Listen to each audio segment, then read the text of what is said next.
favorite teams play on yourprimetimesports.com.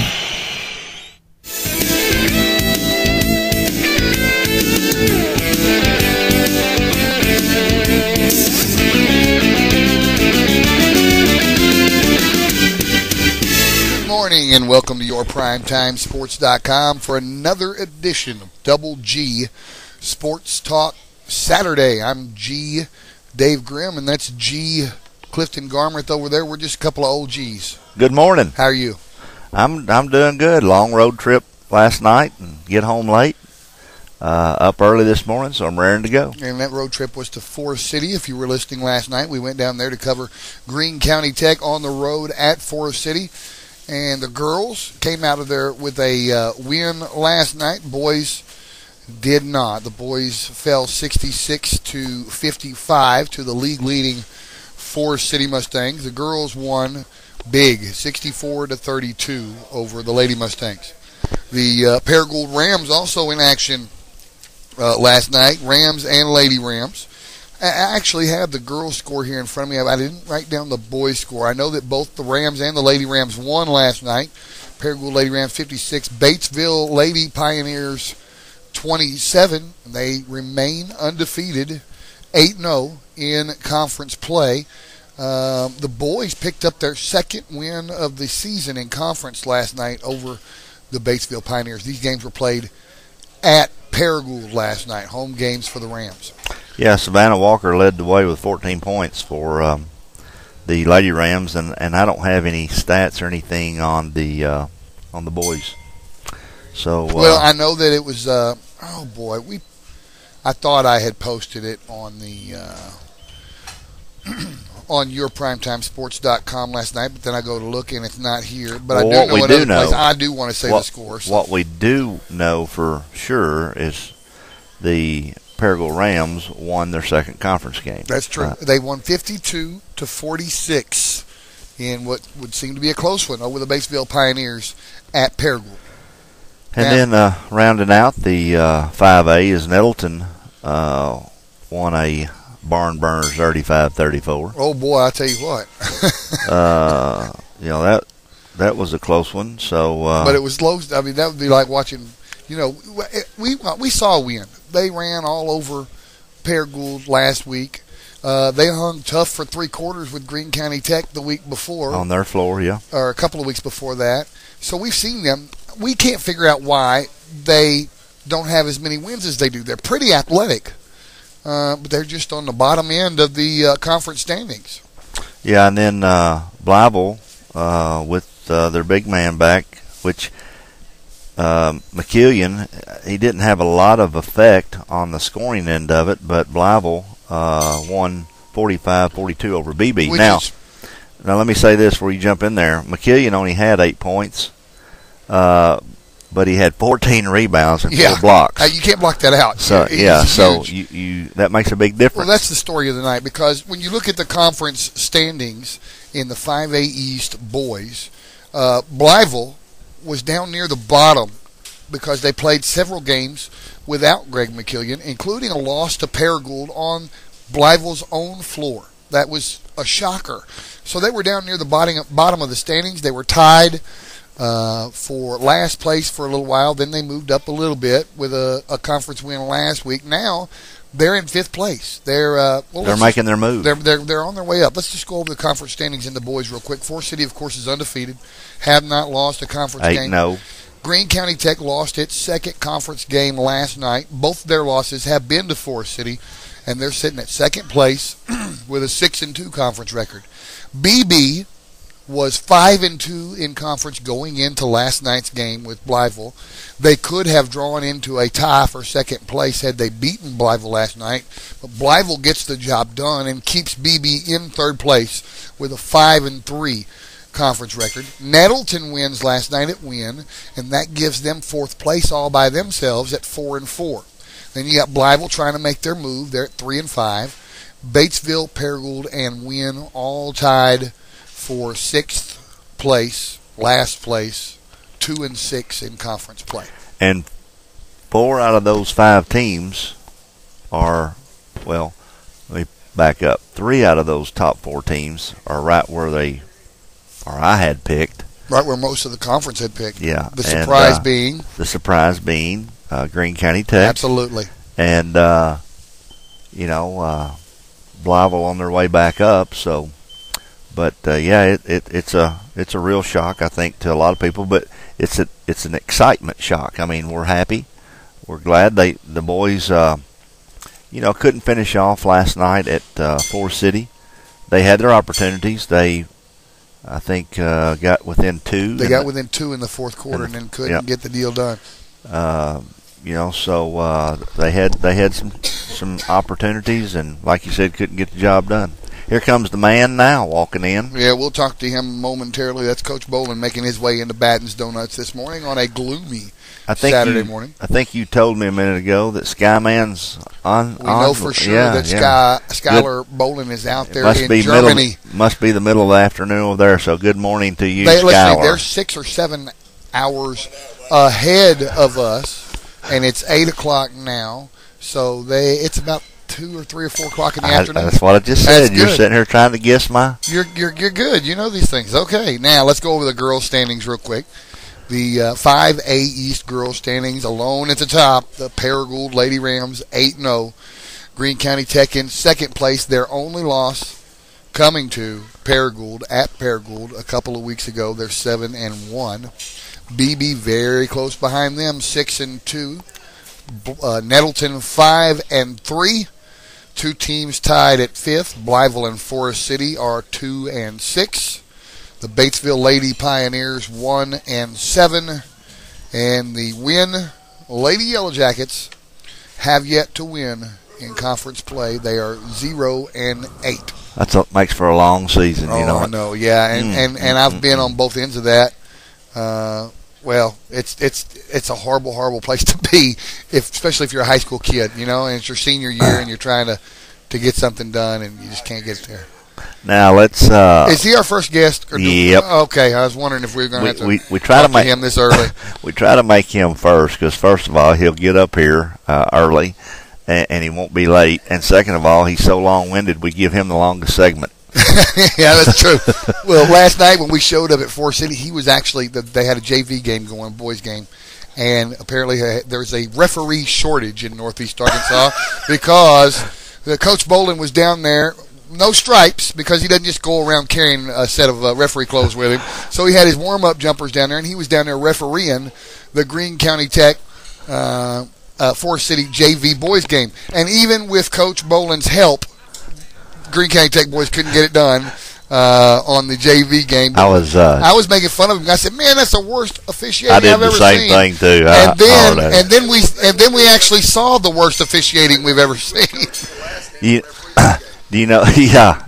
Well, you'd have done a better job because that's what I was going to say. That you said a shortage of referees. I'm not sure there's a shortage of referees. What there is they need to learn the game. Well, we may go into that here in a little while. I don't know. Oh my gosh. Well, you know what? I don't like to get too.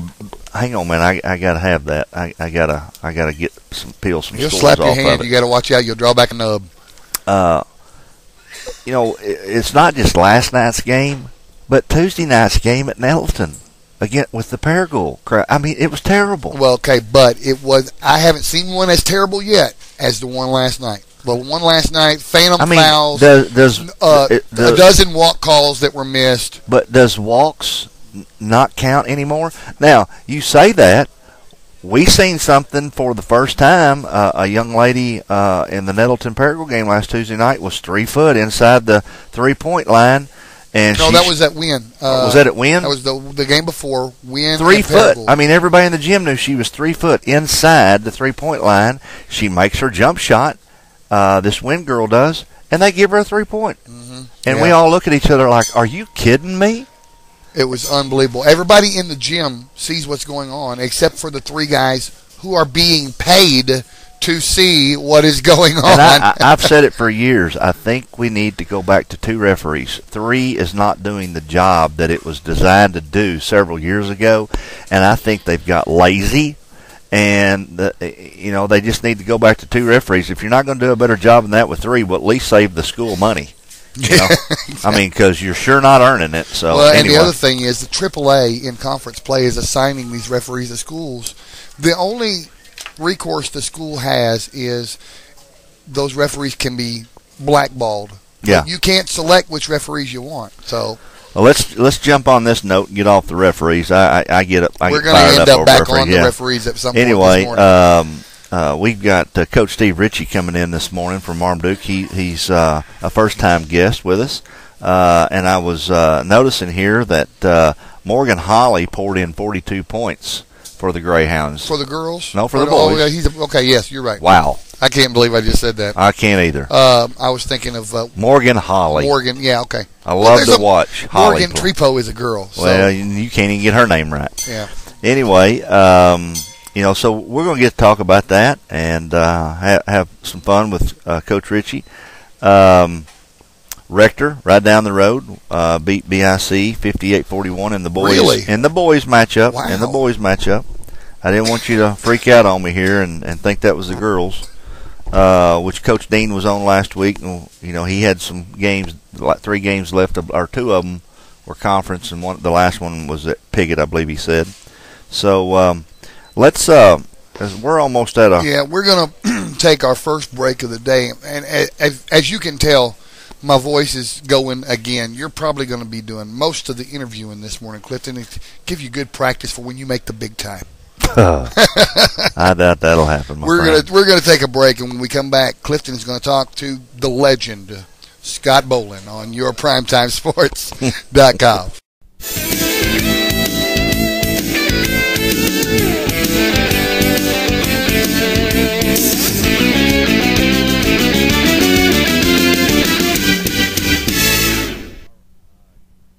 All right, welcome back to your PrimetimeSports.com. We're here at Batten's Donuts, and our first guest this morning, as usual, is Coach Scott Bowlin. Tough loss last night, my friend. Yeah, it was. We just we didn't play well enough to win. I didn't think we did some things that we didn't do some things that you have to do to win on the road, and that's just part of 5A East. Well, and you didn't play well enough. You had spurts. You rounded out the second quarter right before halftime. They turned it up a notch for you and drew within 7 points. Andrew Ferguson just went crazy there for 30 seconds. And what, he have back-to-back buckets, I believe it was? Yeah, yep, he did. And then you played pretty good, much better in the second half than you did the first half overall. Well, we just felt like that we couldn't make a shot to put pressure on them. We stayed within 3. I mean, actually we didn't get within 3, but maybe one time. We were like 4 to 6 points the whole game, and that is a distance that's far enough away to where the other team doesn't feel a lot of pressure. Right. We needed to get within 2, 1, and do it then. We still got some things that we've got to correct, and we've got 6 games left, and we need to correct them pretty quick. We still got guys out of place at times, and we got to make some corrections. But the one thing about it, our kids battled. But I think the one thing that sort of disappoints me, and we talked about it last night in the dressing room, is as we still don't respond real well when things really don't go our way. We don't respond the way I feel like that. If you're gonna do big things, and at the end of the year, you can't do those things. You can't act a certain way. If you're going to win championships, I promise you, and I do know this, there's a certain way that it's got to be done, or it won't happen for you. And, it wasn't bad, but, it's still there, and we've got to correct it. But our kids responded real well to everything, and I know that, you can't fret over a loss for too long. Not right now. You got to move on. You got to move on. You still have 6 games, and you're in the driver's seat right now, and you sure don't want to get thrown in the back of that back seat of that car. So, right. But, looking right here on my stat sheets last night, y'all had some opportunities with, Thompson, their big guy, was on the bench for quite a while after he picked up his fourth foul early in the third quarter, coming right out of the dressing room. So he set almost the whole third quarter and part of the fourth quarter, and then the coach sent in who was it? It was I'll think of it here in a minute. Whitfield, and all of a sudden, Whitfield picks up 3 fouls in a row real quick, which put him at 4 fouls, and he came in for Thompson. Now Henry Lee never really got in foul trouble, but when you take Whitfield and Thompson out of the game, you got to make a move. You got to make a move, and I was hoping we could make that move and take that lead, because I knew if we ever took that lead, we had that upper hand with them guys on the bench. Yeah, you're exactly right, but we never could hit a shot. We never could, like I said, we never could make a run on them to put some pressure on them, and for whatever reason, it didn't fall our way, and like I said, life. We told our guys life moves on, and hey, it's just a game, and it's an important game for us. But the most important thing now is to come back Tuesday night. Actually, is to come back tomorrow afternoon and with the right frame of mind, get focused on Nettleton. On Nettleton for Tuesday night, and Nettleton beat Wynn by a point last night, 35-34. Blyville helped the cause as far as Greene County Tech is concerned by beating BB by 3. Well, and I said this maybe last weekend. This week you're starting to see the teams separate themselves from the wannabes and the gonna-bes, and that's what's going on. This week really tell the tale for the most part. And one of the keys for Forrest City last night. They made 21 out of 27 free throws. Right, and I think we were 9 for 18 Something or 9 like for 19. That, There again, it goes back to if you're going to be a championship team, you can't do that.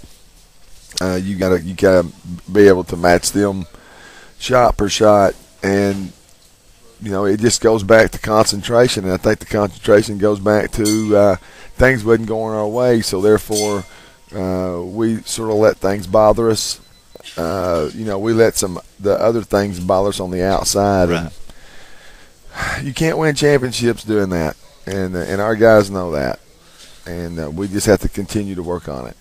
Well, how when you have your practice tomorrow afternoon, how will you start preparing for Nettleton? Basically the same way you did last time.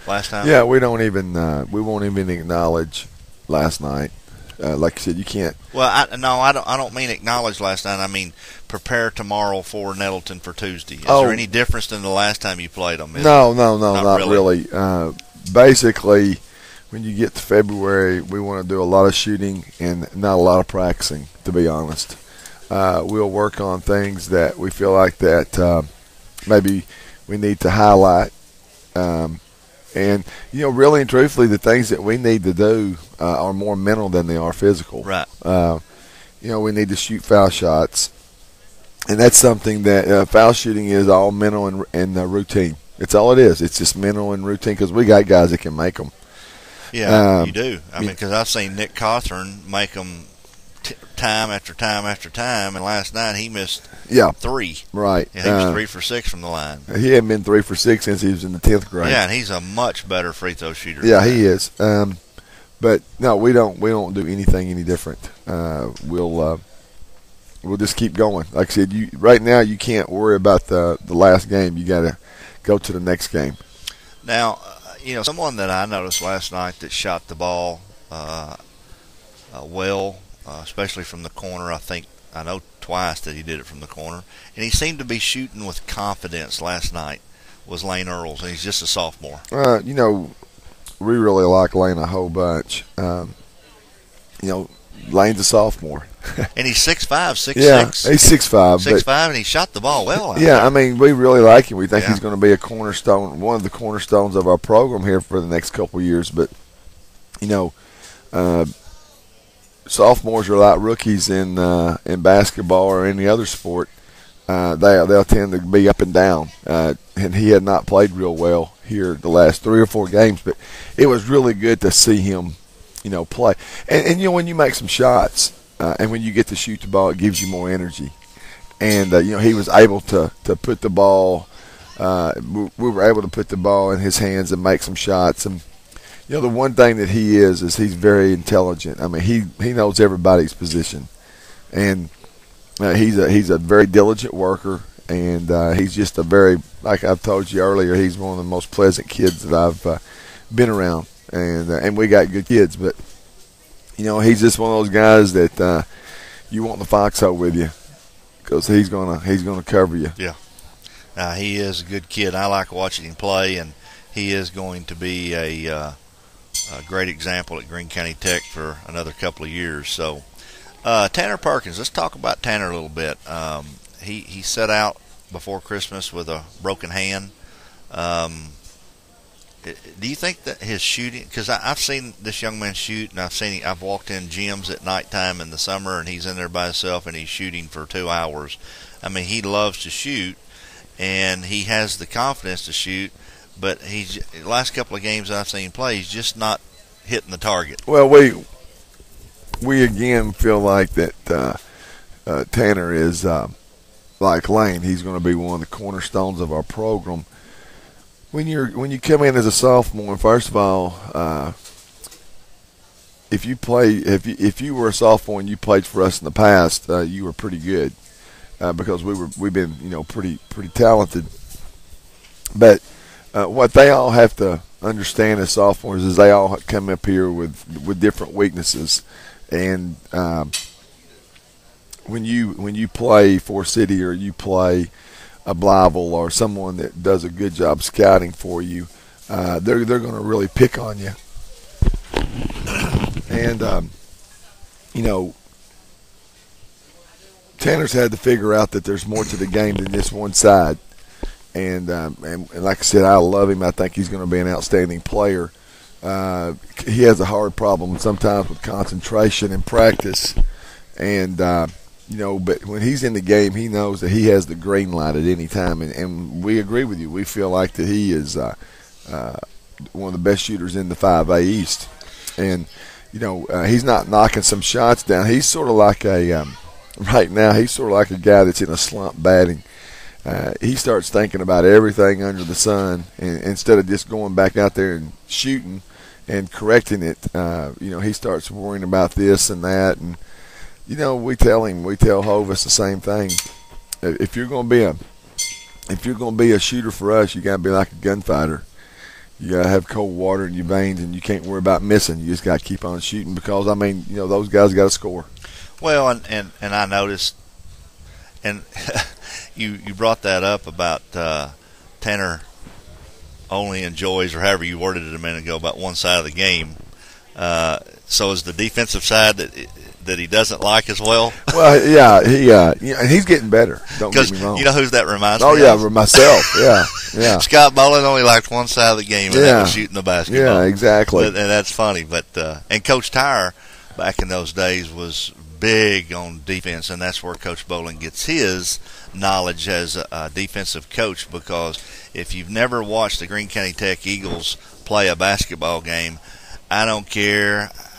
They are scrappy. They be the smallest group out on the floor. They gave Forrest City all they wanted last night, and they had an opportunity to take the lead at one time in the fourth quarter, and they had an opportunity to make that game closer than 11 points. Oh, well, it wasn't an 11-point game. That ball game was a 3 to 5 point game. That's the exactly whole way. right. Yeah, that's what I'm saying. The indication was it doesn't really matter, right?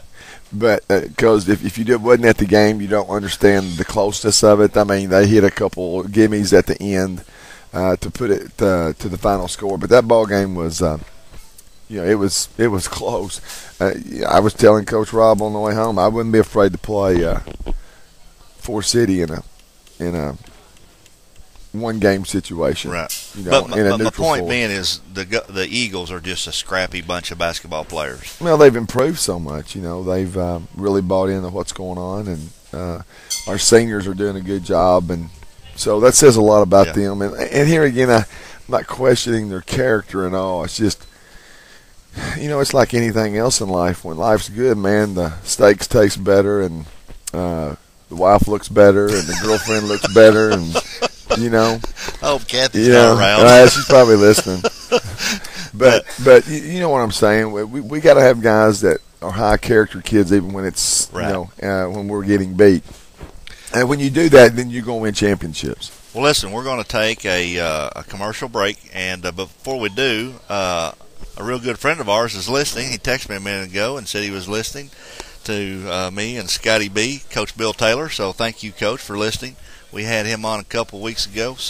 But anyway, we'll be right back in 2 minutes, three minutes. We'll return from Batten's Donuts in 3 minutes with your Double G Sports Talk Show. Good. I'll wolf down some eggs real quick.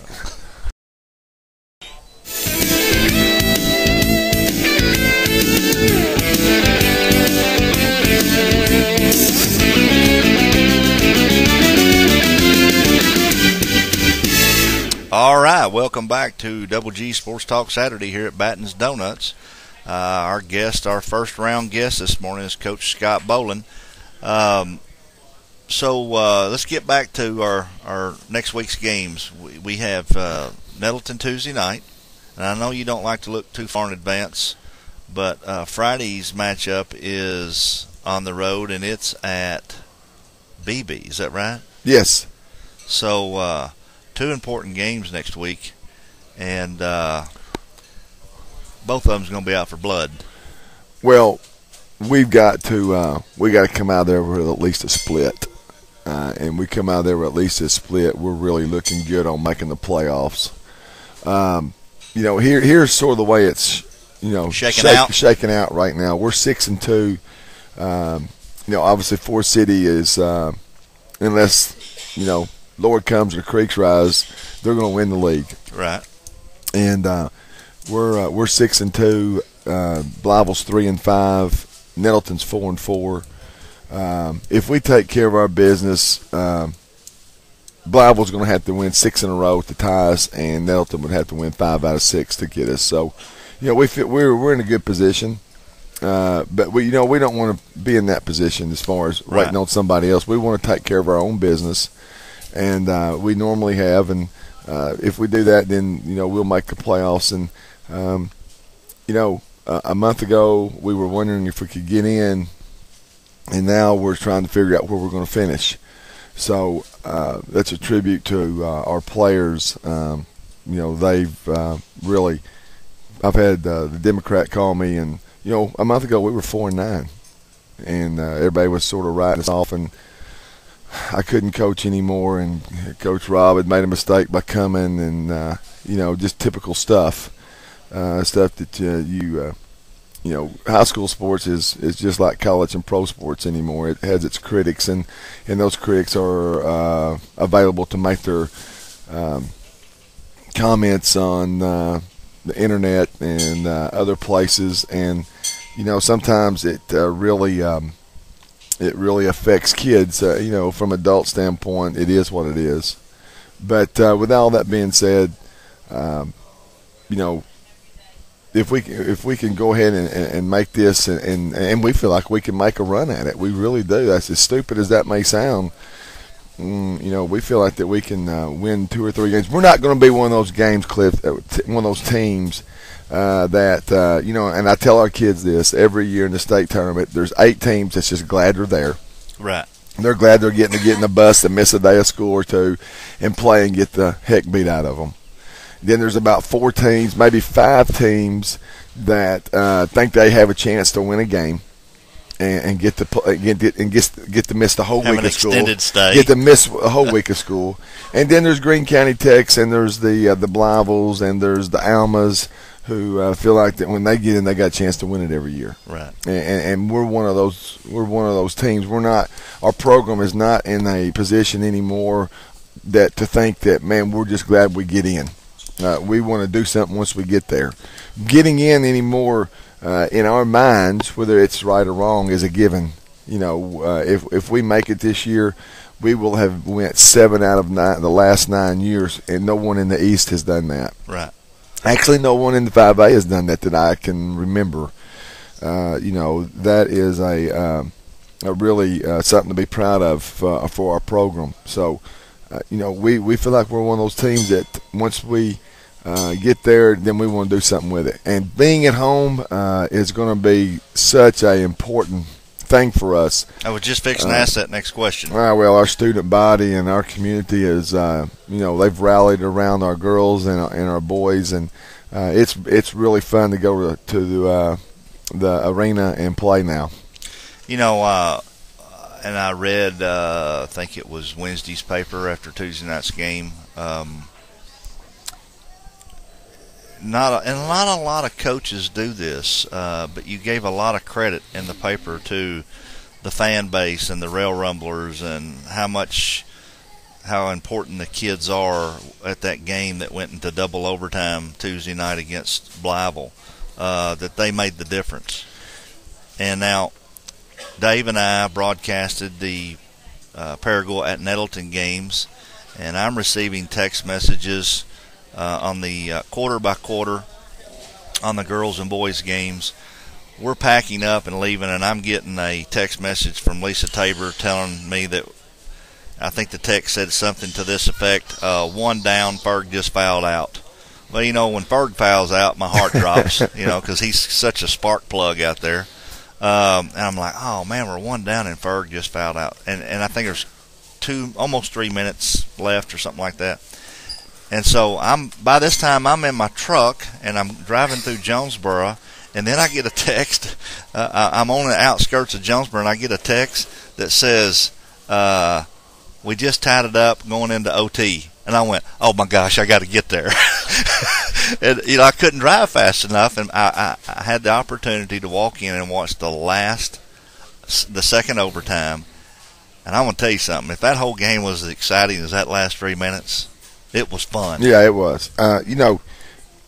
This is my 28th year, and I don't have to. I'm sort of. I don't know how to say this really.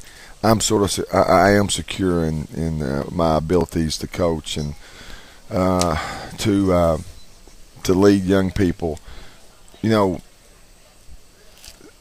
going to give credit where credit's due. First of all, you got to have good players, and second of all, I've had some outstanding mentors in my life, and then I've had some outstanding coaches that helped me. I don't like to use the word assistant because they went to school and got the same degree I did, but Jay and Coach Richey and Coach Tyre, him being one of my mentors. You got to give credit where credit's due. I have to make the tough calls, the tough decisions, but those guys are working as hard as anybody, and they do. People don't understand how to really run a program and what a program consists of. I have a job to do. Our assistants have jobs to do. Our guys that help me.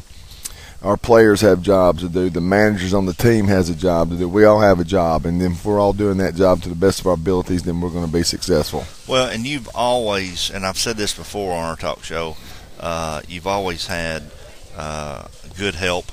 You have me not even want to say in the word assistant now, but anyway. I watch when Coach Richey was helping you, who now is the head girls coach at BB, when he helped you all those years. Now you have Coach Jay Robertson, who left for a couple of years and was the head coach at Paragould, and now he's come back. I watch these guys, whether we're broadcasting or whether I'm on the floor shooting pictures. And those guys are up and they're giving instructions and they're yelling and screaming, and you do a lot of the main work up and down the sidelines, and you're telling them things. But just as soon as you hit that chair to sit down for a moment, one of them got, Coach Richey was up or Coach Rob's up, and they have the opportunity to do their thing too. Well, don't they have coach at the start of their name? Yeah, they do. But what I'm saying is, I know what you're saying. Yeah. Contrary to what maybe some people think, obviously I have an ego, but who don't? Who has been successful? But those guys are there to help and learn and help me, and me help them. And you can't you can't. When you got good help, you got to use it. Yeah. And you know what that does from their standpoint, and what it does from my standpoint is, first of all, those guys, and I think that anyone that's ever worked with me will tell you this, is I've got their back. I'm not going to let them get eat up, and I'm going to support them, and I'm going to take care of them. I'm going to take care of them if I have to help them get a job or anything else. I mean, you know, if those guys don't want to believe that, you know, I wouldn't send Jay Robertson to Paragould. Right. You know, but he was ready to go, and you know, there were some people from there that called and wanted to know, and I can't say nothing but good things about him. And he does an outstanding job. And we talked about this last week. Yeah, I mean, look at what Coach Richey's doing at BB, and look at what Coach Dean's doing at Rector, and Coach Davis is doing at Clarksville, and Coach Manchester Coach Manchester beat Truman last night. So you know, obviously, you know, I'm doing something right from the standpoint of we got guys that are being successful, and I'm proud of that.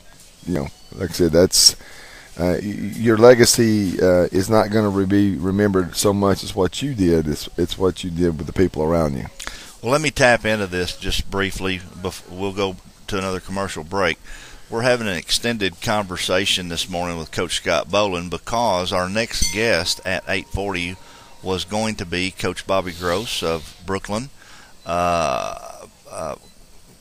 Coach Gross texted me yesterday and apologized and said, Clifton, I forgot all about it. I have a district meeting at 9 o'clock in the morning. I think it was at Couch's Barbecue. We'll give Couch's a plug there. He said, I'm so sorry, and I texted him back, and I said, hey, it's okay. That's the way things happen sometimes, and we'll try to have you on next week. So our 8:40 time slot, we're going to continue to talk to Coach Bowlin, and we'll be back, 3 minutes again? Yeah, we'll return in 3 minutes from Batten's Donuts with Double G Sports Talk Show, and we'll wrap it up with Coach Scott Bowlin.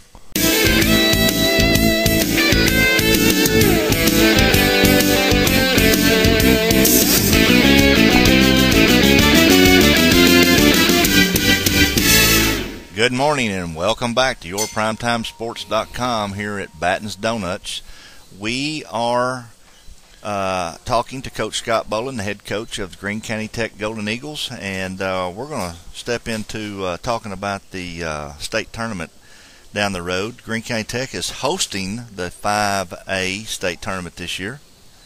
How important is that? Oh, I think it's very important. It brings a lot of positive publicity to Paragould. You know, our business people, our restaurants, our hotels, our gas stations are going to be extremely busy for about 5 days. It just brings the economy is definitely going to get better for that 5 days. It gives our girls a great opportunity to you know, make it to the semis, and that's what you're shooting for. You want to get to Saturday in order to give yourself an opportunity to get to the championship game the following week. It gives us an opportunity. I mean, like I said, we've still got to get there, but we feel like we have a good opportunity to do that. And you know, we've always said this: we'll play the Boston Celtics at Tech. We're not afraid to play anybody because we feel like we got a chance. We'll pack that out. Yeah, we did that, man. Wouldn't we? You know, and you'd get some autographs, wouldn't you? Yeah, exactly. You know, Little Rock Mills has never played in front of 3,500 people. You know, and some of these other places that are going to come in that have very good teams. But you play in front of our fans, it's a lot different than it is. You know, you don't get to be comfortable for very long. And just to let our listeners know, we were kind of hoping, and when I say we, you're primetimesports.com, we were kind of hoping to possibly get to do play-by-play of the tournament and maybe even stream video live the games of the tournament. Talked to Mr. Moore from the AAA this week, had a nice conversation with him, and they have a 3-year contract with 24/7 Preps, who uses some company that we'll try to tap into by next year. But anyway, had a great conversation, and they're going to be videoing the games, from what I understand. So all of the games. I'm not going to guarantee you quality or anything, but they're going to be doing that. And Dave, you're going to be putting that on the website, the link, so people know. Yeah, so people can go to our website and then click on that link, and they will be able to get to those games. So they will be carried live. Now, what's the gym capacity? The new gym? Oh heck, Clifton. 3,000? Yeah, I think you can get 3,200 in there. 3,200? Yeah. So and there'll be 3,200 in there more than one night. Yeah, and the atmosphere is really awesome in there, because I have been a part of the BB contest at home a couple weeks ago. Was on the floor shooting, and then I came in for the last overtime the other night against Blyville.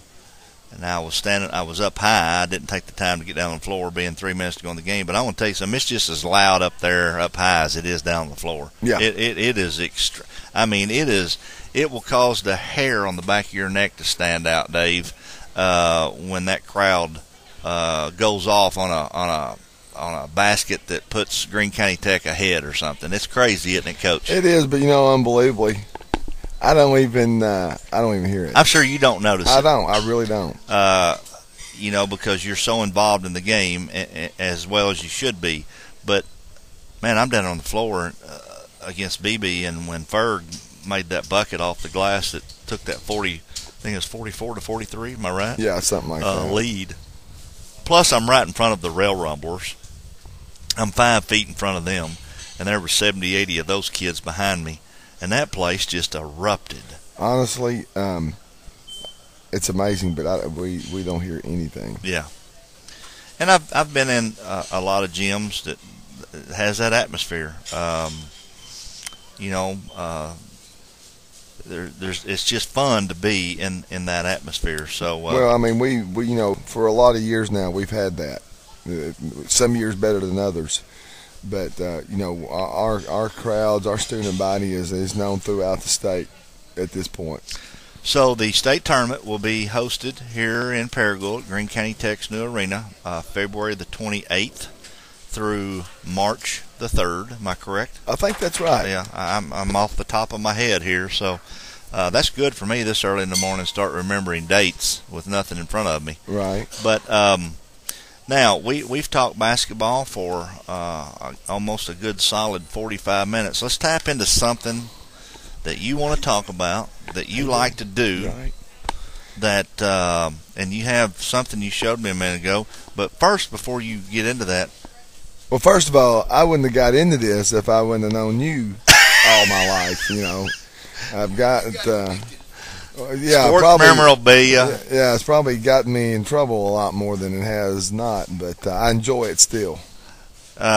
Collecting cards and all that stuff, and Scott has a blast with that stuff. But you just recently purchased a 1971 Arkansas versus Tennessee 14-karat gold Liberty Bowl ring. I did. I'm very proud of it, actually. That's and Tennessee won that game 14-13. And Grim knows all these facts because he says that was the year he was born. That's the year I had my first girlfriend.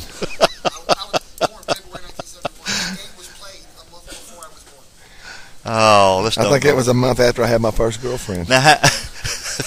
Now, how many rings do you have? Oh, I have, I don't know. I'm giving up all my secrets now. Kathy will find out. No, I think I have a 2004 FedEx Orange Bowl ring from Florida State.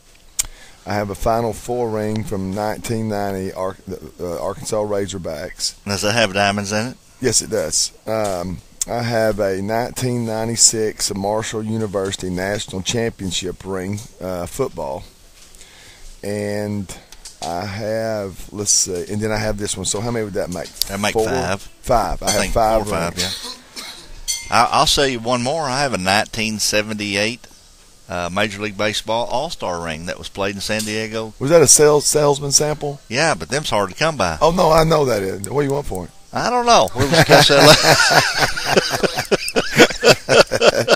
No, we're not going to do that. But listen, if I offer it to him, he'll be trying to buy it. So but yeah, it's fun to collect. I don't collect as much anymore. I've lost interest over the years. But yeah, I started doing that when I was 8, 9 years old.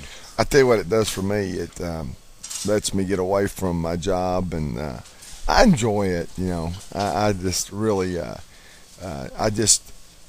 I tell our players this. If we forget the past, how are we going to ever if we forget the past, we're never going to really enjoy the future.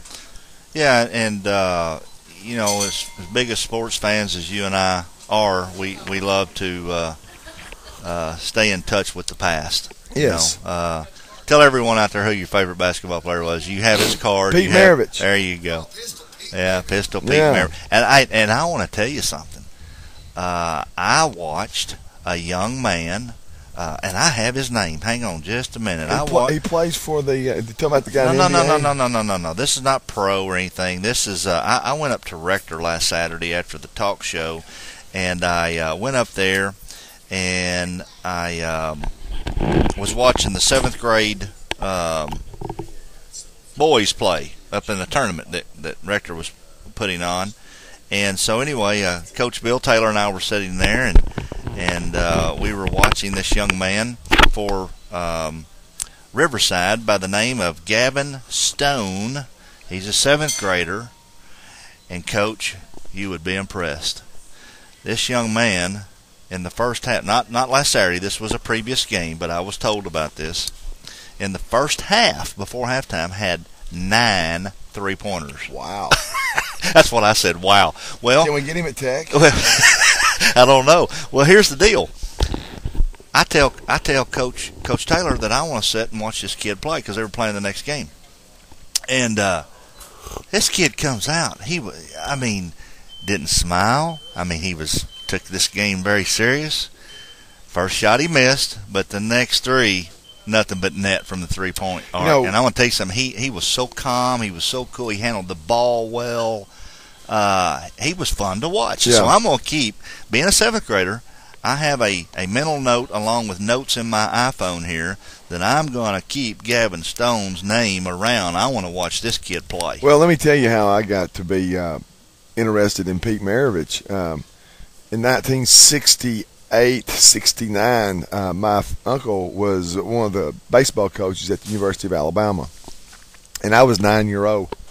And my uncle played 14 years of professional baseball, and so, when he would come in and I was a kid, it was sort of like, even though he was my uncle, my dad's brother, I was still sort of in awe of him and everything. So he'd always come in, he'd bring me some hats and stuff like that from where he had played. And in the wintertime, he was coaching in Alabama, and he called my dad one night in December, and he said, "Look, Jim," he said, "I've seen one of the most incredible basketball players that I've ever seen. He's doing things that he said he's the biggest hot dog he's ever seen." That was what he was told, And his name's Pete Maravich, and he said, "Y'all got to come watch him play." He was a freshman that year at LSU. Yeah, in '68 he was a freshman. This was '69, I think it was. In '68, back then freshmen could not play varsity ball. Right. They had their own freshman team, and at LSU they were very bad in their varsity. And the Southeastern Conference basketball was terrible, sort of about like it is now, but because it was a football league, and they'd have 20,000 at the freshman game when Maravich would play, and then when Maravich would get through, they'd have 3,000 at the varsity game. And I got to watch him, and then you remember as well as I do that you don't have one game a week. Right. You don't have one game a week, and I got to see him on TV, and I got to see the floppy socks and the floppy hair and the gray the socks ball on top of that. the ball between the legs, behind the back pass, and the hook shots, and he just mesmerized me. And I've gotten to know a couple people that knew him really well. And at the end of his life, he gave his life to Christ and was and turned out to be a very good person, right, as well as everything else. But with that being said, you never know how you're raised or anything else. But anyway, that sort of got me into it. And then I met this guy named Clifton Garmrath, and he was doing all these old crazy things and showing me some really neat things. You've known me since I was 3 years old. Really and truthfully, I really do it a lot more during basketball than I do any time, because it just sort of takes me away from stuff like this. I mean, it takes me away from my job. Right. And, I've got this ring, and there's not a lot of 1971 Liberty Bowl rings available. They only made them for the players and the people in the athletic office. So, it's something to do with the University of Arkansas, and that's a neat thing to have. Yeah, and Skylar will sure sell it when I pass away, but that's all right. Hey, that's okay. Skylar, just hang on to it. We're gonna cut you short here. We're gonna take about a 5-minute extended commercial break. Our next guest is waiting in the wings, and Coach Chris Perkins from Crowley's Ridge, a college out here down the highway just a little ways, to talk about some men's basketball. And thank you, Scott, for coming in this morning once again and talking about Greene King Tech basketball. And hopefully we'll get to do it again next week. Hey, Clifton, y'all do a great job. Y'all do, and we appreciate I can speak on behalf of all the coaches in Northeast Arkansas. Well, I'm going to. We appreciate you giving our schools and our players the recognition that they need, because we don't have that big newspaper in the middle of the state like everybody else does, and and they pipe in on it and they take advantage of it. So we appreciate it. We try, and we're looking forward to the rest of our year. And thanks a lot. All right, you're welcome. We'll be back in 5.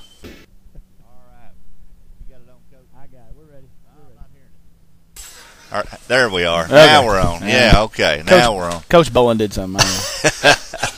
We're back at Batten's He's not paying. He's eating eggs. So, he has to eat every Saturday morning up here. I have my second segment.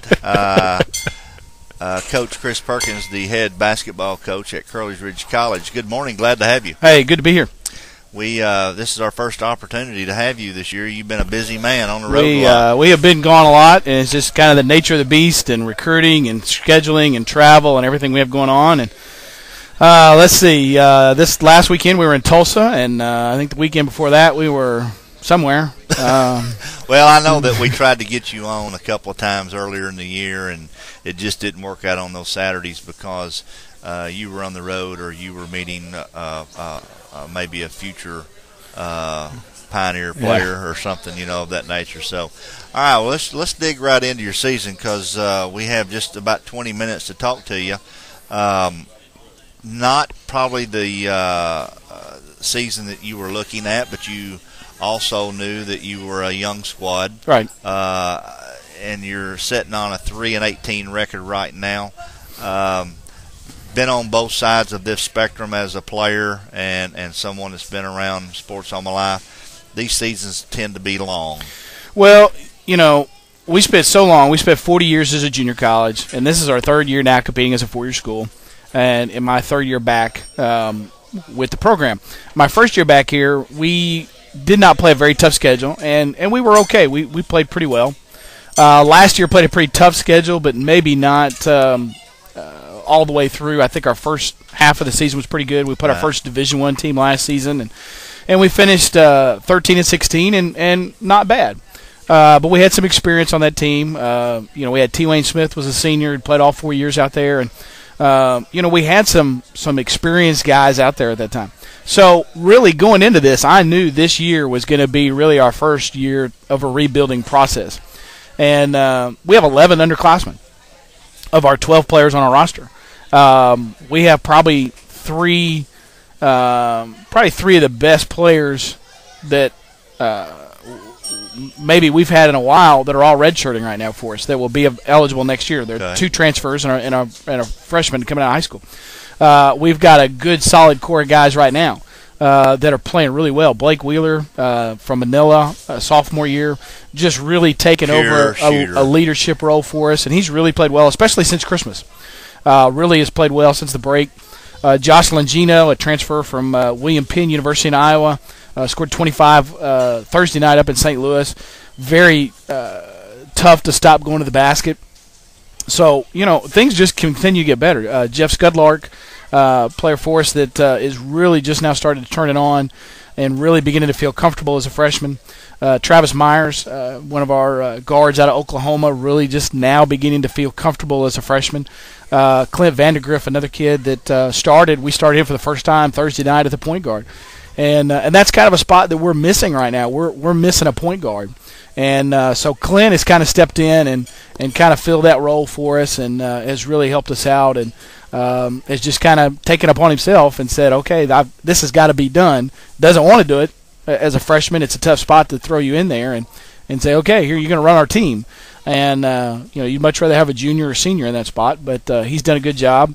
Ty Campbell out of Lamar, Missouri, 6'6", kid that's just getting better and better every day. His hands are getting better in the post.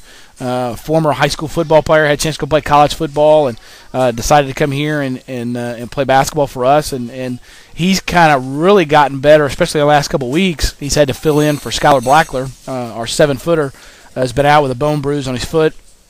So Ty's really had to step up and kind of fill that 5-spot role for us.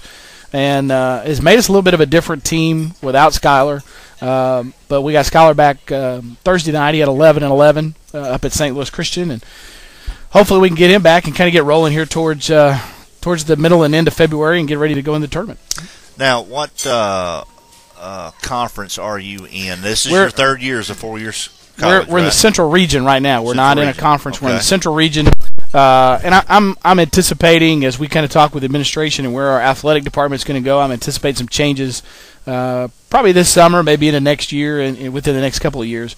We're changing. We're growing. It's a lot of different things that are going on. It's a whole different perspective of what you're going to do with athletics and the exposure that we can get.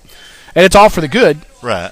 And the great thing is with our athletic director, Paul McFadden, and our president, Ken Hoppy, they're just not going to do something to do it. And I've seen a lot of college athletic departments fall apart for the sake of, we're going to do this because that's what we want to do.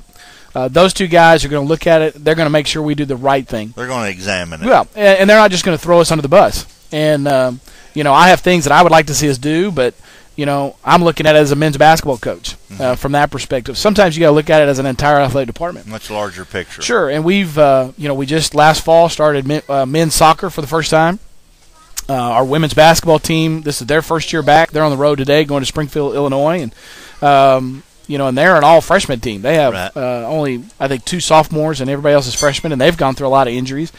So, we have to let those programs grow. I think our other programs, our volleyball, our softball, our baseball programs, and I feel like we're ready to get there too. But we've got to continue to grow programs and continue to develop an entire athletic department before we make that jump. Right. And I think there's a direction that we're going in now. It's just a timetable of making sure that one, we're ready to do it with the personnel. 2, we're ready to do it financially, and then also with scholarships, making sure that we're ready to compete at that level. Well, and your prime time has had the opportunity to be on the history end of CRC. Last year, it was our very first broadcast ever as a company. Went all the way over to Cookeville, Tennessee, and we brought the game live on the internet. First time y'all had ever played a Division I team. And then we were also there the day that T. Wayne, who Dave and I both loved to death and enjoyed watching him play, graduated as the first player. Right. First senior. So we were part of both of those. I felt like big events for CRC. Right. So we feel like we have been a part of your program. And now when you go recruiting, are you going on phone calls that you may get, or how do you find out about a kid from Oklahoma City? Or I've had people ask me that a lot well, how do you find kids? There's so many different ways. Share. I've been to games. I've been to games to see a kid play. Okay, I've been to games to see this kid at X high school, number 23, and I go and I'm watching this kid, and I may sit in the first half and watch number 23 play and go, you know what? He just can't do it for us. But on the other team, there's number 12. Boy, I like him. Seriously, I've found kids that just like that. I get a lot of DVDs. I get a lot of videos. You bring up Oklahoma. Hydro, Oklahoma is where Travis Myers is from. And Travis, I don't remember the initial contact. I just remember, I found something out about him. I tracked him down a little bit, found out some more info, and he sent me some DVDs. And I just sat and watched him. And at first I looked at him and thought, I don't know. But then he shot about 4 or 5 in a row from about 25 feet and nothing but net. And I thought, maybe this kid can play for it. Recruiting is just, sometimes you get lucky. You just see a kid. Sometimes it's a high school coach that'll call, contacts, coaches that I know that say, hey, I want you to check this kid out, or this kid's interested in you. One thing that's really helped us is the exposure that we've gotten from you guys, from local media. Channel 8 has done a super job for us in Jonesboro. Sure. They come out, they put us on, we get highlights on there. When Mitch Lilly was there, Mitch did a great job coming out. Chris right now does a super job of coming out and covering us and at least putting us on and doing stuff for us. So, any kind of media exposure we can get helps us. But a lot of the times it's just pure luck. I mean, really, it is. I try to see as many summer camps as I can and sit and watch as many kids as I can. I try to go to tournaments as much as I can. It's just hard to really go out and watch, and spend 15 days on the road watching 15 different games. I thought what Greene County Tech did this past Christmas with the tournament and what Coach Bowlin did there, that was great for me. I could sit and watch 8 teams in one day and not have to leave. I don't have to travel. I'm right here. Anytime I get a chance to do that, I can. And that's what I do a lot of times over Christmas. Right. We had the advantage of being here with Greene County Tech's tournament. Went down to Arkansas State and watched the NAA tournament. And found some kids down there that we're kind of pursuing now just from that tournament. Same thing from Tech's tournament. Well, there's kids there. I went and saw some kids from that tournament the other night just to watch them. I was in Kentucky. I was in Tennessee over Christmas break. Got to see some tournaments over there. And a lot of it's just trying to find kids. The best selling point that we can have is our own kids, the kids in our program. And I've had players that, especially over the Christmas break, I got text 2 or 3 times a day from players. Hey, Coach, I'm at this tournament, and I went back home to watch this, and this kid is here. And so, it's just you just see kids from all over the place and get as many in as you can. And sometimes it works out great, and sometimes kids just walk in too. Right. Now, could be the last question. We're running out of time. That 20 minutes has gone quick. When you join the NAIA, will there be a difference in recruiting rules that you have to follow? No, actually, we're in the National Christian College Association right now, and that's a good position for us to be in. It's a good transitional group. It's a great organization made up of Christian colleges across the country. We're in what's called the Central Region, which I call the Big 12 of the NCCAA because we're the furthest east. Colorado Christian is the furthest west. We go all the way up to York, Nebraska, and we go all the way down to Waxahachie, Texas. So that's a huge region that we have to contend with. That's when we and there's 16 teams in that region. No wonder you're wanting us to follow you all over the world this year. That's 16 teams in the region, and then you qualify to go to the regional tournament, which is the 1st of March. This year it's in Denver. Actually, Lakewood, I think, is what it is. Colorado, where Colorado Christian is. So, our transition and what we're doing is really not going to make very much difference. The National Christian College follows a lot of the NAIA rules because there's so many teams that overlap. You'll have a lot of teams that are in both.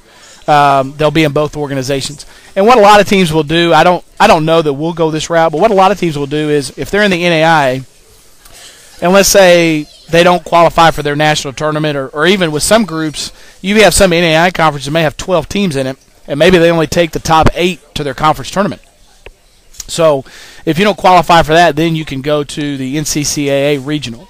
So there's a lot of overlapping teams. So really the recruiting rules, everything else is all the same. The difference, of course, I've been an NAIA coach. That's where I spent the first half of my career was coaching in the NAIA. And there's not really, recruiting rules are the same as admissions rules. Okay. We don't have recruiting periods. We don't have evaluation periods at that level. We could sign kids. We don't have a national signing day. And I do the same thing now. I could, if there's a kid that calls me tomorrow and says, Coach, that's what I want to do. I want to go there. I could be in his high school Monday morning and I could sign him. I could be there and the whole bit. So it's a little looser. I start to say you have a little bit more leniency. It's a little bit looser, and I think the NAIA and the NCCAA understand, the differences in circumstances between schools. We're not the University of Arkansas. We're not Arkansas State. We're not Tennessee. We're not Alabama.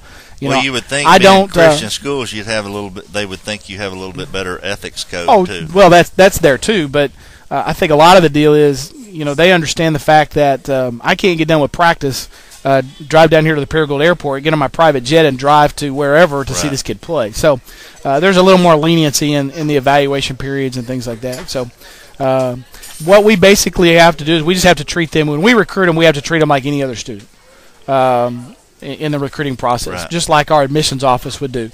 And that's kind of an advantage for us because we use our admissions office a lot. Chris Hughes and Michael Nix do a great job for us on campus, and they really help us get kids and get them in school and get them accepted to school and do the process and get them ready to play basketball for us. Well, hopefully we'll be able to work out some details, whether it be through student help on campus next year or whatever we have to do, that we can cover y'all's games next year. But we want to be a part of CRC. I think you're aware of that. You and I have had many discussions. So, but we're going to have to cut this short. Will you come back and see us? We'll try to work it out. Will I send you a text? Will you come back? Keep getting with me. We'll see what we can get done. We play this afternoon at 4 at home. We have Tuesday night at home against what's that school in Walnut Ridge? I forget. Okay, anyway, it's Williams Baptist. Oh, is that okay? I forgot the name. Who do you have today? We have Champion Baptist College today out of Hot Springs, Arkansas. Okay. They're a pretty tough team, pretty good basketball team. Is that just a boys' game today? Our women's team is on the road. They're in Springfield, Illinois tonight. They play at Robert Morris men's tonight. Game at 4 o'clock. 4 o'clock, okay. And we're playing well. We're a young basketball team, but we're playing well. We played Thursday night up at St. Louis Christian. We went up there 106-83 and really played well, and hopefully we can kind of get on a roll here. Our early season was tough. We played a very tough schedule, a lot of NAI teams. We played at Houston Baptist, NCAA Division I. We played a really tough schedule, and it's beginning to pay off. Yeah, and it's beginning to pay off now. I know you have a tough schedule, but listen, for all of our listeners out there, and someone that's not listening that you may know of, and you love basketball and you want to see college basketball today at 4 o'clock at Crowley's Ridge College. And I want to tell you something. You want to come out and watch a young man that can shoot the basketball. I love Blake Wheeler. I just have to keep mentioning his name because I have watched him play, and he is fun to watch, along with the rest of your group of young men. So today at 4 o'clock, Crowley's Ridge College. Coach, we appreciate you coming on. Thank you. Appreciate it. We're going to get you back on. I'm headed to practice. All right, and you have a good day, and I'll see you at 4 o'clock. Thank you. See you. Thank you. We'll return in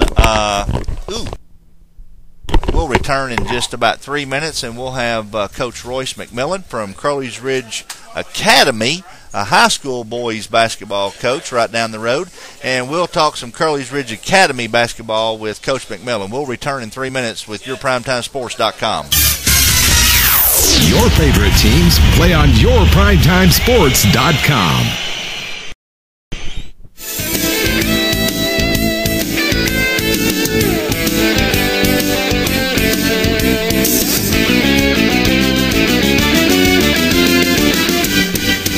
Welcome back to yourprimetimesports.com. Another Saturday morning here at Batten's Donuts for Double G Sports Talk Saturday. We've got two more guests to bring to you today. Our next guest is the head coach of the Crowley's Ridge Academy Falcons boys team right here in Paragould. It's Royce McMillon. Thanks for coming in, Coach. Guys, thanks for having me. Appreciate it. Now, we've actually had the opportunity to can you hear me okay? Yes. Good. If you put that mic right like this right here, there, now you're perfect. Okay. We've actually had the opportunity this year to have the Falcons on yourprimetimesports.com. I was just down in Wiener last week when you guys played the Cardinals in a conference game. You guys are your conference is shaking out now to where you know who's going to be pretty much seeded in the district tournament, which is this coming week, correct? It'll be in 2 weeks. 2 weeks We've got from now. junior high Thursday at Bay. We're going to play at 5:15 at Bay.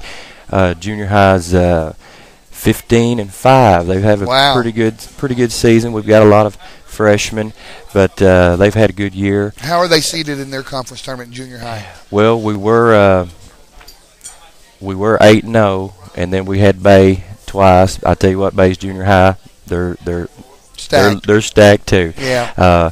The first game over there at Bay, we played. They beat us by about 17, and then last Tuesday they come to our place and we got beat 4. But I'm proud of them. We're seeded second, and we'll play Armorel first game, and then we'll probably have Bay in the final. So. Okay, now your senior high district tournament is the week after that. Tell us how the season has gone so far for CRA, how you've ended up in the conference standings and where you'll be seated.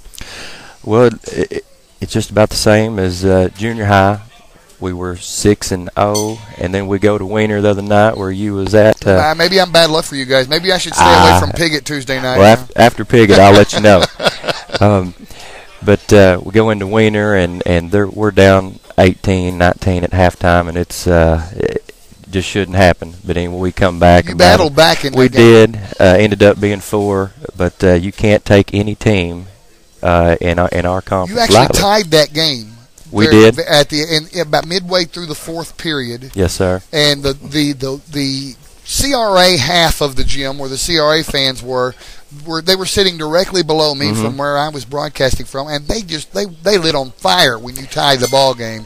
And I thought they're going to pull this thing out. I really felt that we did. A.J. McCoy had that big 3-pointer that bounced around the rim 5 times and went straight through, and I said, "That's it," But anyway, Wiener did not quit, and they got a well-deserved win. They played harder than we did that night, but that put us at 6-1, and then of course we played Bay twice, and we all know how good Bay is. Sure. That made us 6-3, and then last night we beat Armorel, which put us at 7-3, and we were in second going into our district. And that's the last of the conference games Yes. for you this year. Now, and I don't know if you know this or not, but maybe some of your fans listening right now will take this information. We have the game that we broadcasted of you guys available on our audio on demand feature, so they can go to yourprimetimesports.com and click on audio on demand and find the CRA Wiener game on there. They can listen to it whenever they want. That's great. And that will be also for the Piggott game as well.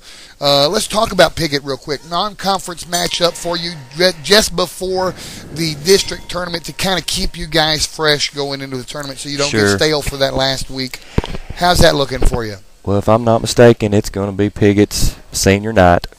It's going to be a tough environment to play at.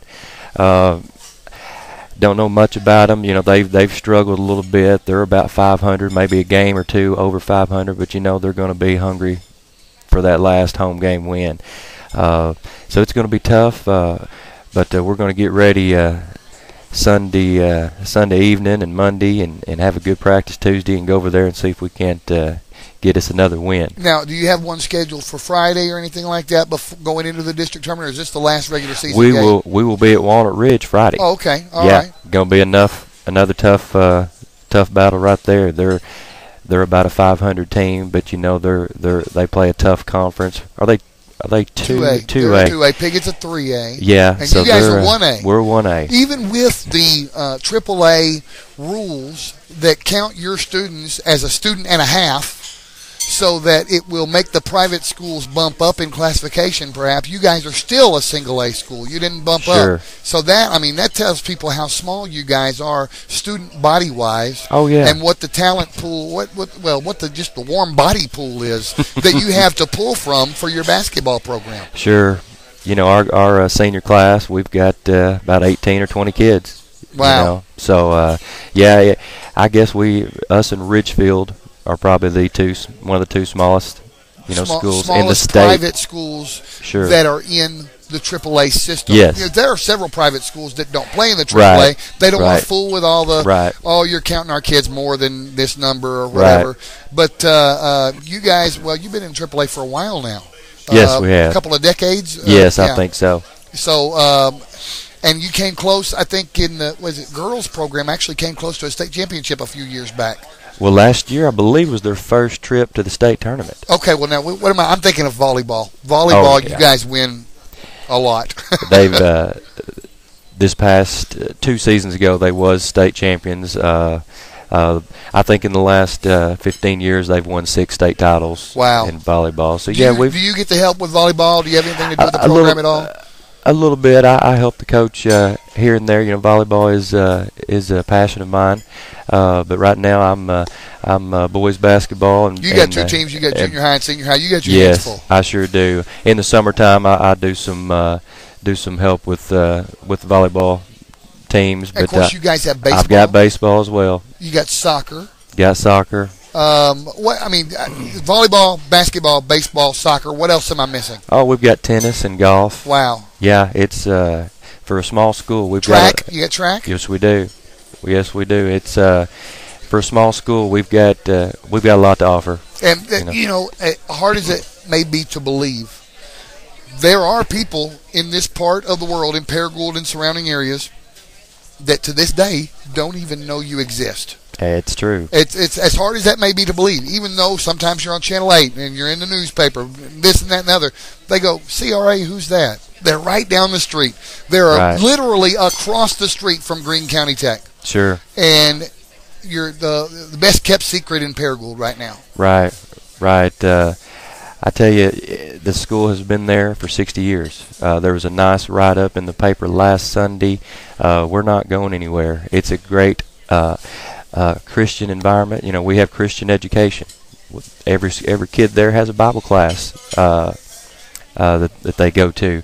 We have a chapel at 9:45 every day. It's great. It's just a pick me up every morning. You can sing some songs and pray to God and I hear a little message. It's just really wonderful. That's where I went to school. I went to school there for 13. You went to school there too, yeah. I won't tell you how long ago. And your brother, and you guys are Paragould, yes, raised and grown, and you guys have been here for a lot of years, yeah. Yeah. And it's part of the Church of Christ. Yes, it is. Church system that's in the Center Hill area, and it's also part of the Crowley's Ridge College system as well, loosely. Yes, the same gentleman, Emmett Smith. He helped found both schools there. I think CRA is just a couple years older than Crowley's Ridge College, but yeah, the same gentleman there founded that both these schools, and it's just been a real blessing for me and my family. And I've got a little 5-year-old son and a 1.5-year-old little daughter, and I hope they can go to school there too someday. Wow. Okay. Well, now let's real quickly touch base with what we've got coming up one more time. You've got Piggott, which we're going to broadcast on Tuesday night, boys and girls. Then you've got Walnut Ridge on Friday. Yes. And then the following week, starting on Monday, I guess it would be, is your district tournament. Where's the district tournament going to be located this year? Crowley's Ridge Academy. Oh, wow. You're hosting the district tournament, folks. That's going to be awesome right there. A lot of great basketball right here in Paragould. And it would be a great precursor to the 5A state tournament coming up the following week over at there's a lot of great basketball going to be played in Paragould over the next 3 weeks. There is. And you guys know who you're playing in the first round already, since the seeds have already been set. Who do you have? You've got the winner of a game. Is that correct? Yes, I'm not for sure who it's going to be yet, but anyway, we're going to be that second seed, and I hope that we're in the finals, and if we are, it's going to be Bay. Everybody knows that. It'll be the 5th time I played them. Oh wow! This year. This year. Time, yeah. This year. Quickly touch base on the girls program and how they're stacking up for their district tournament before we let you go. I'm going to do the best I can. I think they're going to be 2nd or 3rd, maybe 3rd. But their record is about the same as ours. We're 15 and 11. They're 15 and 11 or 12. But that Bay's going to be tough. Black Rock's pretty good. We beat Black Rock a couple times this year, but they can win it. Is your conference? I'm going off on one more thing. Is your conference in danger of dissolving? Black Rock's part of the Walnut Ridge system, and every year you hear that they might just get absorbed by Walnut Ridge and not have a school anymore. Wiener is right there on the verge of that right now, and you've got schools that are in your conference that are living on a prayer right now. if that happens, have you guys got a contingency plan into what conference you would go into next if that happened? Being my first year, me and the AD, he hasn't filled me in on any of that stuff, but I do know that next year Maynard will be in our conference, so we'll have 7 teams. But as far as I know, Wiener, they're fighting every day. They sure are. So as far as I know, everyone's here to stay, at least for the next year. Cross your fingers and everything else. Coach, man, we appreciate you coming in. We want to have you in again. Yes. After the district tournament is over, if you guys, which we think you will, are on your way to the state tournament, we want to bring you in on that Saturday before the state tournament and talk to you again, okay? I appreciate it, guys, so much. Coach Royce McMillon, thank you so much for coming in on your PrimetimeSports.com. We're going to have one more segment for you. After we take a 3-minute break, we will be talking to the head coach of the Marmaduke Greyhounds, Steve Richey, right here on Double G Sports Talk Saturday.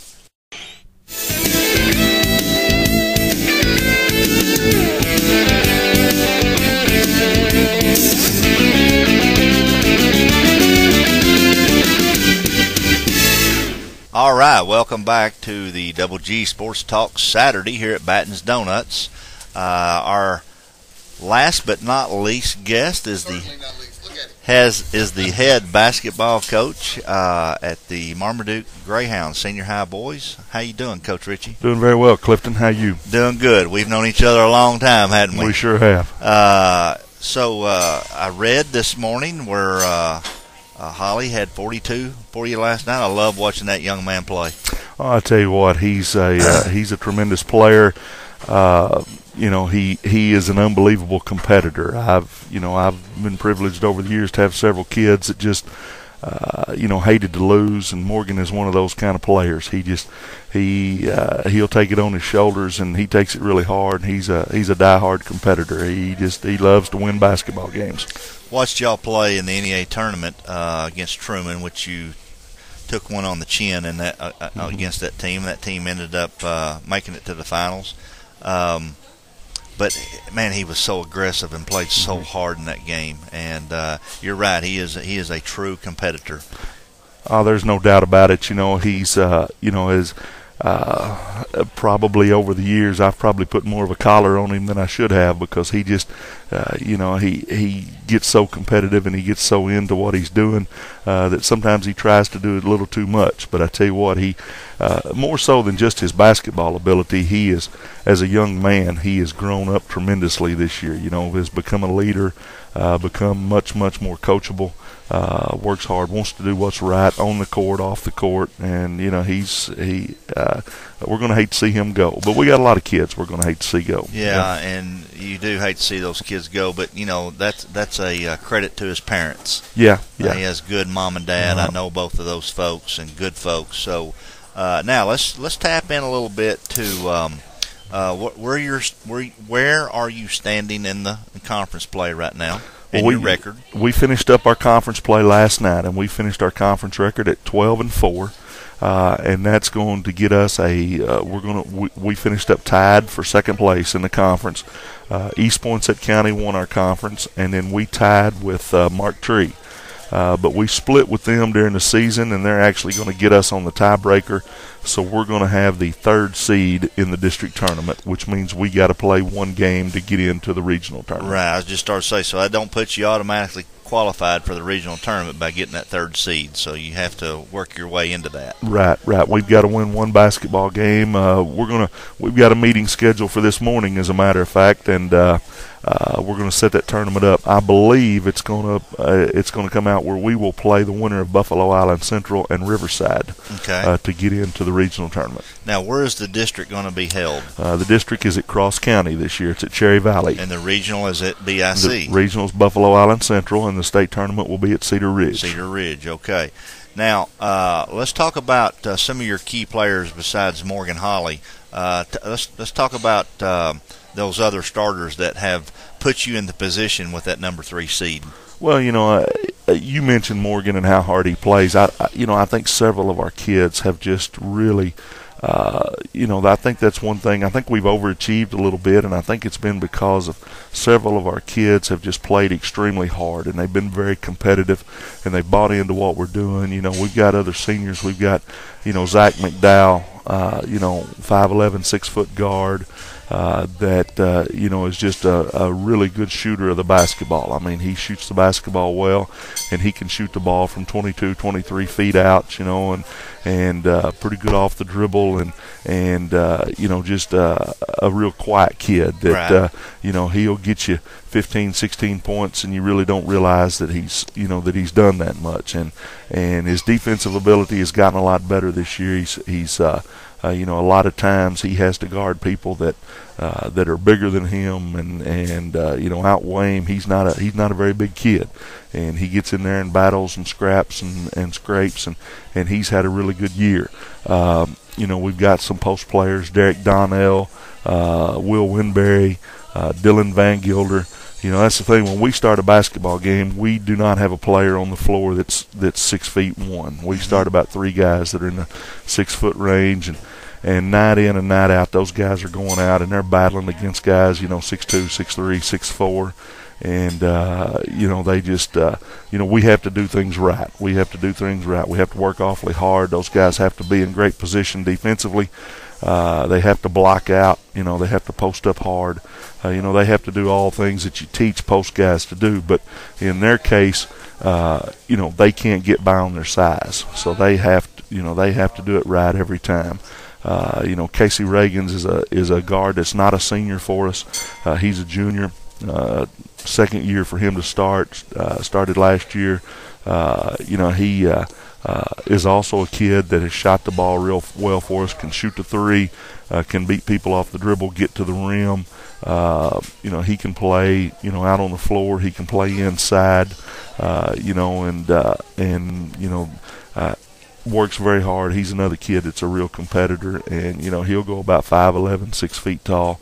And so, the blonde-headed kid? No, the blonde-headed one is Zach McDowell. That's Zach.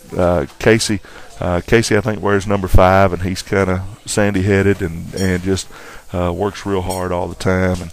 And like I say, it's a group of kids. We had senior night last night, and we had 5 seniors. And you look out there, and I've been there 14 years now, and I remember these kids when they were in daycare. Yeah. And they've worked hard, and they've battled through some adversity and that kind of thing. And it's just it's a group of kids that just they get along real well with each other. They're all great friends. They hang out together, and they play extremely hard. And like I say, I think this is a group, every group I've had, you can kind of look at them and say, well, maybe this group overachieved or maybe this group underachieved a little bit. But I tell you what, to finish in a second-place tie with Mark Tree, if you've seen Mark Tree play, they've got kids that play above the rim, I have every seen night. Play. And quick and athletic and got good shooters and that kind of thing. Rector, finished 4th in our league, and they've got a great team. And our conference, a lot of people have made a lot of statements this year that our conference was a league where there was going to be 2 or 3 really good teams that were going to stay home after the district tournament. Coach Dean said that same thing last week. Yes, and I think it has panned out. And so for us, we lost a heartbreaker at Rector this week, and we lost a heartbreaker at Mark Tree 2 weeks ago. If we would have won either one of those games, we would be sitting in that 2 spot and wouldn't have to play to get in. But to split with those caliber of teams and take care of our business against the lower part of the conference has been a tremendous accomplishment for this group of kids. So overall, this has been a successful season for you, and it's been a program at Marmaduke for many, many, many years, a traditional program. Mm-hmm. You played there yourself. Mm-hmm. I remember the days that you played, and so. Well, let's tap in, and I won't ask you many questions on this because I don't want to put you on the spot, and I don't want you in that situation. But tell me about the girls a little bit. Did they make it to the? Yes. Okay. Yes, our girls team finished second So they're a shoe-in on the regional. Yes, they're in. They've got that bye to the semifinals. And well, I'll tell you what, our girls' conference, my gosh, East Poinsett County, Buffalo Island Central, Coach Dean's done a tremendous job at Rector. Our girls had to go into Rector and come from behind in the fourth quarter last week. It's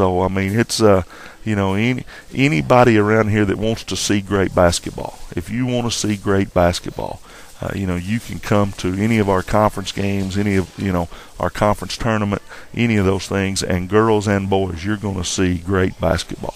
Well, Northeast Arkansas is truly the dominant place for basketball in the state, and I will go out and say right now, I will agree with you that if you want to see some good basketball in the next month, here close, you're going to see some great basketball. BIC, who's hosting the regional tournament in y'all's conference, Greene County Tech holding the 5A East State basketball tournament February 28th through March the 3rd.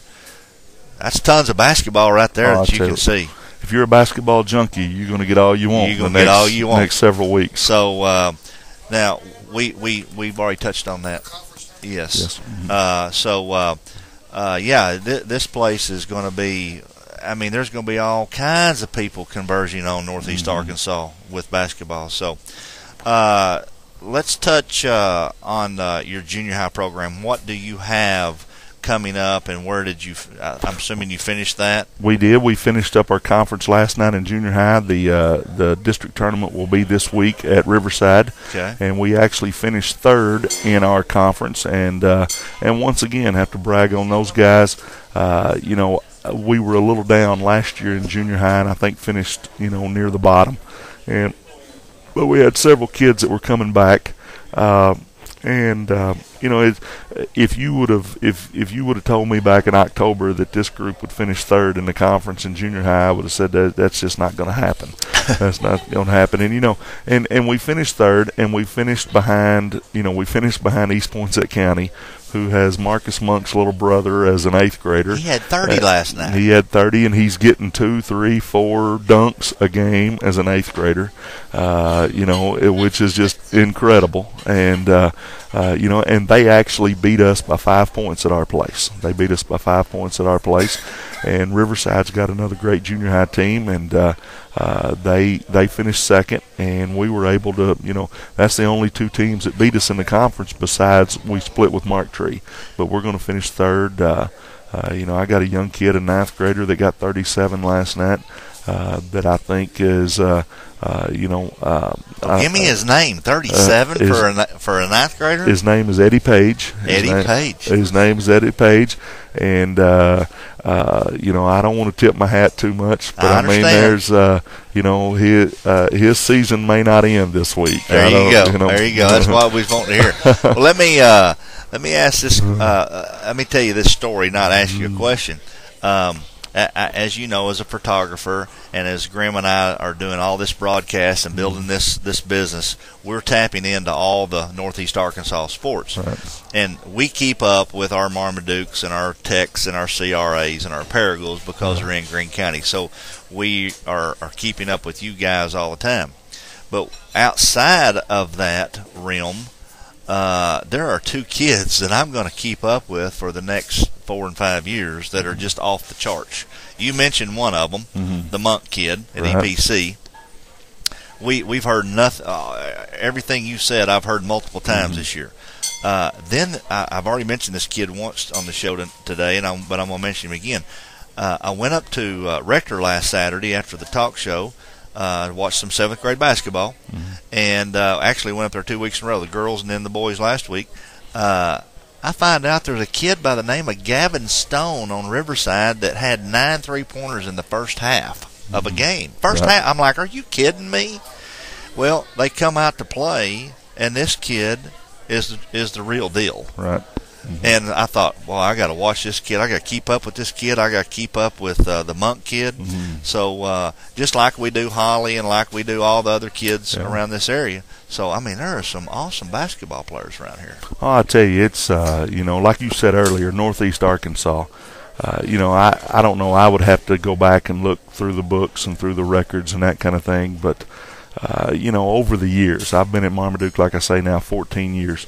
And I really don't know the exact number, but most of those years, a state runner-up or a state champion has come out of either our conference or our regional tournament. And, I tell you what, you just don't, you just don't show up a couple days before basketball season and roll a couple balls out there and say, hey, guys, we're going to play and compete with these people. Right. I mean, it takes a tremendous amount of work and preparation, and kids have to buy in and work hard. And I feel like, I really feel like, and I've told people this, and I'm not trying to claim that dunking a basketball is the great answer to all basketball problems. But I tell people this, I've been there for 14 years, and we've averaged over 20 wins a season. We just got our 20th win last night at Marmaduke again. We've averaged over 20 wins a season at Marmaduke over the last 14 years. And in those 14 years, we have had, in senior high basketball, we have had one dunk. We've had one dunk in 14 years. Right. And I'm kind of proud of that. And I'm proud of our kids because, we, like you say, Northeast Arkansas, we've got an 8th grader at EPC that's getting 2 and 3 a game, and our kids have just had to, we've had to do it by playing hard defensively, playing completely unselfishly, playing harder than other people, preparing better, and, it's just, it's a great place to work. Like you said about Morgan's family, I've got a lot of great families. Kids come from great families, and they work hard, and they have a great work ethic. And, because of that, we've been able to overachieve a little bit, I think. And that's good. And I like a dunk as good as anybody. Yeah. Don't get me wrong. It's like hitting a home run in baseball. Right. It's the crowd pleaser, Right. okay? But from a basketball standpoint, and knowing all you coaches and been around the game all my life, I love a pure shooter. Oh, yeah. I love Yeah. to watch a man stand out there behind the three-point line, which we didn't even have back in my day. That's Right. how old I am. But and just watch a good shooter put the basketball in the rim.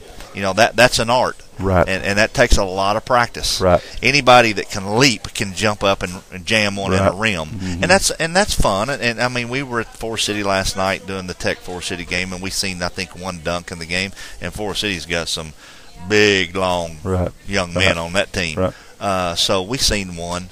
They're thrillers, but yeah, I'm like you. Mm-hmm. I love to see that type of play. We've we've been blessed. That's one thing, we have been blessed. Every year seems like I have at least one kid who can really shoot the basketball, and our gym is open. I would say our gymnasium is open as much as anybody's in the state. Always has been at Marmaduke. And, our kids can get in there just about any time they want to, and we have a lot of kids that take advantage of that. And like I said, I'm not trying to say that that kind of thing is the answer to all basketball problems, but we've over the years we've not been blessed with those 6'4" and 6'5" and 6'6" that Right. are leapers and play above the rim and that kind of thing, and so our kids have had to get in the gym, and they've had to work hard on their fundamentals and ball handling and passing and shooting the basketball and playing good defense and rebounding, and been really proud of my kids for that. Well, that's good, and I know you have been, and I know the community of Marmaduke is proud of them. Mm-hmm. Marmaduke's a very close-knit community. They stick together through the good and the bad. Right. So, well, listen, it's getting close to, it's 10 o'clock almost. I think it lacks 1 minute. You have to get to a district meeting. I will tell you this. I gave you a card. You said that Coach Smith was wanting to get on, but he was in his car. This is on the internet. If you guys or anyone from Marmaduke wants to re-listen to this talk show today, we air those back up on audio on demand on our website. Click on audio on demand, and in a couple of days, this whole show will be on, and Coach Smith can listen to it. You can re-listen to it. So we appreciate you so much coming on and talking Marmaduke basketball. We'd like to have you back on. Love to have Coach Smith on. We're winding down that season that we're trying to get so many people on. It's just not possible. Right. Mm-hmm. We're going to do a much, much better job of that next year. We really want to tap into our coaches in Northeast Arkansas. and have you guys on. So thank you so much for coming on. Oh, man, I tell you what, anything that can promote high school basketball in Northeast Arkansas is a great thing because, like you say, I think it's an untapped gold mine there, and I think there's just so many kids here that don't get the recognition that they should. Yeah, and that's what we're trying to do. And after a little, I guess a year and a half, maybe not quite a year and a half. Year and a half for you, We're I'm talking about your primetimesports.com. We're really starting to reach out. I mean, our listing base is getting bigger, our tweets are getting more, and our Facebook's getting more. So yeah, we're growing. So just stay in touch with us, and we'll stay in touch with you, and love having you. So because we love Marmaduke basketball. So we're going to return in 1 minute. Grim and I will wrap it up, and we'll come back to Batten's Donuts for Double G Sports Talk Show in 1 minute. All right, welcome back to yourprimetimesports.com. It's time to wrap things up, let you know where we're going to be this coming week. On Tuesday night, we will be on the road in Piggott. We will bring you the Crowley's Ridge Academy Falcons and Lady Falcons playing against the Piggott Mohawks and Lady Mohawks. That'll be Tuesday night. And then on Friday, we go to, I believe, all the way down to BB, Arkansas. Yeah, that's Friday, BB. We go all the way down to BB, where we were unsuccessful broadcasting last year, and we didn't have the right equipment. Now we do. We're going to be able to bring you the Greene County Tech Lady Eagles and Eagles playing at BB Friday night. And then, of course, Saturday we'll be back on the air again with Double G Sports Talk Saturday with a myriad of guests here at Batten's Donuts. Now, let me mention one thing before I forget it and we get off this air. We had Daryl Brotwinkel on last week for PYB president. They are having sign-ups today at the community. Starts at 10 o'clock at the community center. I think it's 10 to 2. I think so. Don't forget, if you're listening and you know you have kids that want to play baseball this summer, or you know of someone, your neighbors or whatever, don't let them forget. There'll be another sign up, but I'm just setting out a reminder today that they start today from 10 to 2. Yeah, it's been a great morning. I love, we had 3 new coaches on this morning. Would have been 4, but Coach Bobby Gross, Brooklyn Bearcats, texted me yesterday and told me he had forgot about the district meetings. Pretty much the same thing that Steve's going to right now. So all these district meetings are meeting and lining up their district tournaments. Yeah, it's very important meetings. And it's very important. So I thank these guys for coming in. Coach Perkins from Crowley's Ridge College, Coach McMillon from Crowley's Ridge Academy, and Coach Steve Richey from Marmaduke. And then, once again, we have him on every Saturday. We love having him on. Hopefully, we'll have Coach Harding on next week. I talked to him last night. But Coach Scott Bowlin from Greene County Tech. And I want to thank you for handling most of the duties this morning. My voice is just all but gone again. Because, I'm on that's what happens when you're the karaoke king. I'm on a microphone somewhere, whether it be basketball or karaoke, 6 nights a week. So it's hard for my voice to recover this time of year with so much basketball going on. Hopefully, when we get that break in between basketball and baseball season, I'll be able to recover a little bit. Yeah. But we are going to have high school baseball for you and softball as well as soon as basketball wraps up. So, folks, hey, we'll get in for the long haul for the remainder of the school season. And then, of course, American Legion baseball in the summer. We're just all over the place. Well, we are, and we haven't put our baseball softball schedule together yet. That'll be posted here pretty soon, and we'll go over that and see where we want to go and where we want to be. But, man, we got so many neat things that we can't even talk about. Yeah, I don't even want to tap into it too much right now. I want to get it. I do know I signed a contract a couple of weeks ago on one thing, and I'm working on something else. And I'm telling you, I'm excited. It's big. We're starting to get some serious listeners. We're starting to get some serious coaches that are listening, some serious fans, and they're telling folks, and we're growing, and I'm proud of that. And I know our advertisers are liking it. So just hang in there with us. We got some exciting things. We set a record for listeners on basketball last night, by the way. The Forrest City Greene County Tech boys game set a record for number of listeners listening to a single basketball game on yourprimetimesports.com. You bet. And it's fun. So it's fun. You remember last year when we started, I said I can't wait till we get a year under our belt to see how many fans that are tracking us. Well, I want to tell you something. That grew well over 200%. So this is fun watching this. And it's got nowhere to go but up still. So we got a long ways to go, folks. Oh, yeah. That's going to do it for this Saturday morning. Join me Tuesday night at Piggott. I'll be on the air with the CRA Piggott girls and boys games. I'm Dave Grim. That's Clifton Garmrath. Have a great weekend. We'll see you next time. All right.